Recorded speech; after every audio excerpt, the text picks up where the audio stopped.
Mobile অতিরিক্ত hang করে এই সমস্যার 100% সমাধান কিভাবে করবেন আজকের এই ভিডিওটি থেকে জানতে পারবেন। এই ভিডিওটিতে এমন কিছু গুরুত্বপূর্ণ সেটিংস আমি আপনাদের দেখাবো। এই সেটিংসগুলো যদি আপনি ঠিকঠাক মতো করে নিতে পারেন তাহলে আপনার ফোন হ্যাং জীবনেও করবে না। আর এই সেটিংসগুলো কিভাবে করবেন চলুন দেখিয়ে দিই। তো মূল ভিডিওতে যাওয়ার আগে ছোট্ট একটা রিকোয়েস্ট করবো, শুধু ভিডিওটিতে একটা লাইক দিয়ে ভিডিওটি শেয়ার করে রাখবেন, প্রয়োজনে কাজে আসবে। তাহলে চলুন সম্পূর্ণ ভিডিওটি দেখতে থাকুন মোবাইলের হ্যাং সমস্যার কিভাবে সমাধান করবেন। তো সেজন্য আপনারা সর্বপ্রথম যে কাজটি করবেন, এখান থেকে আপনাদের ফোনের সেটিংসটি ওপেন করে নেবেন। যখন ফোনের সেটিংস ওপেন করে নেবেন আপনাকে এরকম ইন্টারফেসে নিয়ে আসবে। এখন এখান থেকে একটু স্ক্রল করে নিচের দিকে চলে আসবেন। আসলে এখান থেকে আপনারা শর্টকাট অ্যান্ড অ্যাক্সেসিবিলিটি এই সেটিংসটি ওপেন করবেন, অথবা আপনার ফোনে ডাইরেক্ট অ্যাক্সেসিবিলিটি সেটিংস থাকতে পারে, আপনারা সেই ফোন থেকে অ্যাক্সেসিবিলিটি সেটিংসটি ওপেন করবেন। যখন এখান থেকে অ্যাক্সেসিবিলিটি সেটিংস ওপেন করবেন এরকম ইন্টারফেসে নিয়ে আসবে। এখন এখানে আপনারা দেখতে পান টাইম টু টেক অ্যাকশন।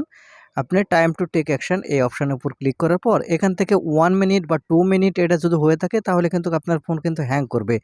সেক্ষেত্রে এখান থেকে যে 10 সেকেন্ড যে দেখতে পাবেন, আপনারা এই হ্যাং সমস্যার সমাধানের জন্য এখান থেকে 10 সেকেন্ড সিলেক্ট করে দিবেন। তারপর এখান থেকে ব্যাক বাটনে ক্লিক করবেন। করলে এখানে আপনারা দেখতে পাবেন রিমুভ অ্যানিমেশন।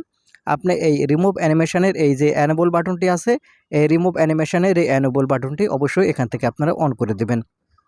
এই কাজটি করা হয়ে গেলে আপনাকে আরেকটি গুরুত্বপূর্ণ কাজ করতে হবে আপনাদের ফোনের হ্যাং সমস্যার সমাধান করার জন্য।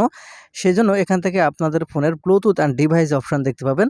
আপনাদের ফোন থেকে ব্লুটুথ অ্যান্ড ডিভাইস এই অপশানটি ওপেন করবেন। করলে এখানে আপনারা দেখতে পাবেন প্রিন্টিং সার্ভিস। আপনি এখন এখান থেকে প্রিন্টিং লিখে সার্চ করবেন, অথবা এখান থেকে প্রিন্টিং অপশানটি ওপেন করবেন। করলে এখানে আপনারা দেখতে পাবেন ডিফল্ট প্রিন্টিং সার্ভিস। আপনি এখন এখান থেকে ডিফল্ট প্রিন্টিং সার্ভিস এই অপশানটি ওপেন করবেন।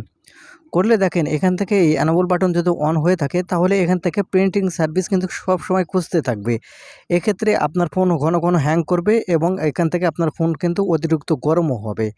সেজন্য অবশ্যই এটা অফ করে দেওয়ার জন্য এই উপরে যে অ্যানাবল বাটনটি দেখতে পাবেন, এই উপরের অ্যানাবল বাটনটি এখান থেকে অফ করে দেবেন। তাহলে আপনার ফোন ঘন ঘন হ্যাং করবে না এবং আপনার ফোন অতিরিক্ত গরমও হবে না। তো বন্ধুরা, এই ছিল আজকের ভিডিওটি। আশা করি বুঝতে পেরেছেন আপনাদের ফোন অতিরিক্ত হ্যাং করলে এই সমস্যা কিভাবে সমাধান করতে হয়। ধন্যবাদ।